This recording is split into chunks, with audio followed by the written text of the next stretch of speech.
Back to the show, Georgia Republican Senator Saxby Chambliss. Ms. Chambliss, it's been way too long. Thank you for coming on, sir. I know this is a busy night. Look, we've been talking. It's a theme. I want to get your take on it. The public is real unhappy with Congress, okay, and I include the Senate and the House. A new poll today from Rasmussen, something like 78% want to throw everybody out. Before this, as you probably know, the Wall Street Journal poll said 60%. Now, here's my question, sir. As a former member of the Gang of Eight trying to work out a grand design budget deal a couple of years ago, do you think now, in 90 days, roughly, that can be done? Because that is what they're voting on tonight. They're voting to get a report on the budget in the middle of December and keep the government open until the middle of January. That's nothing. That's hardly any time at all. Yeah. Well, Larry, what the Gang of Six, Gang of Eight was pointing to was this now $17 trillion debt that's staring America in the face, and there's no plan out there to repay that. And it doesn't take a rocket scientist to figure out that Bowles Simpson had the right idea. We got to cut spending, reform entitlements, and we got to get revenues back to a level where they need to be. So, you know, if we grow the economy through the right kind of tax reform, revenues will take care of themselves. Can we do that in the next 90 days? Absolutely not. But here's what we can do. If the Budget Committee will be willing to tackle the tough issues and make the hard and tough decisions, we can put a process in place to dictate to the Finance Committee and the Ways and Means Committee that they need to work on reforming entitlements, i.e. Medicare, Social Security, Medicaid. We can do it without harming those programs. And then secondly, we need to totally reform the tax code, Larry. The code we operate under now is a disaster. And with the right kind of reforms in the tax code, we will see an investment by American companies in America.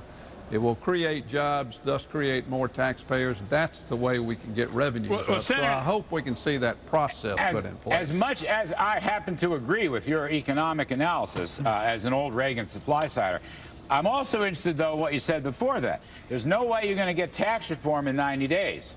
And you're saying you want to put a process in also to deal with entitlement reform. But, sir, we're budgetless. We're budgetless for 2014. And I thought the mandate of this budget report due in, December 13th or December 15th was to have a budget for 2014. Yeah. Otherwise, as you know better than I, we go back to the continuing resolution. And that means another fight, 30 days, 60 days, 90 days. We go through this whole thing all over again. Yeah, and that's a poor way to run a government, poor way to run a business, and certainly a poor way to run a government. So what the charge to the Budget Committee is that they're to go to conference. The House passed a budget. We finally passed a budget after 5 years over here, Larry, as you well know. They need to go out and try to go together and try to iron out their differences so that we can, in fact, have a budget. And let's get back to regular order, i.e. going through the appropriation process. Otherwise, we're going to be back in a CR fight come January the 15th, and I can tell you, nobody here now wants to go through what we've been through the last 3 weeks again in January. But I want to ask you, nobody wants to go through those last few weeks. I agree with that, too. I think you're accurate assessment. On the other hand, sir, aren't some people in the Republican Party going to continue the assault and the attack on Obamacare, one way or the other? And is that a diversion, in your opinion, from the budget matters, or is that integrated with the budget matters? Well, you know, Obamacare deserves an attack being made on it by those of us that disagree with the plan. Obamacare is going to collapse under its own weight if it ever does get implemented, as we're seeing right now with folks who are trying to sign up for it and can't even sign up for it, for gosh sakes.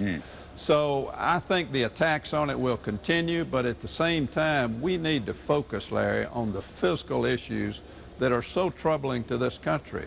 Again, we're $17 trillion in debt, and there's no plan out there to pay it back.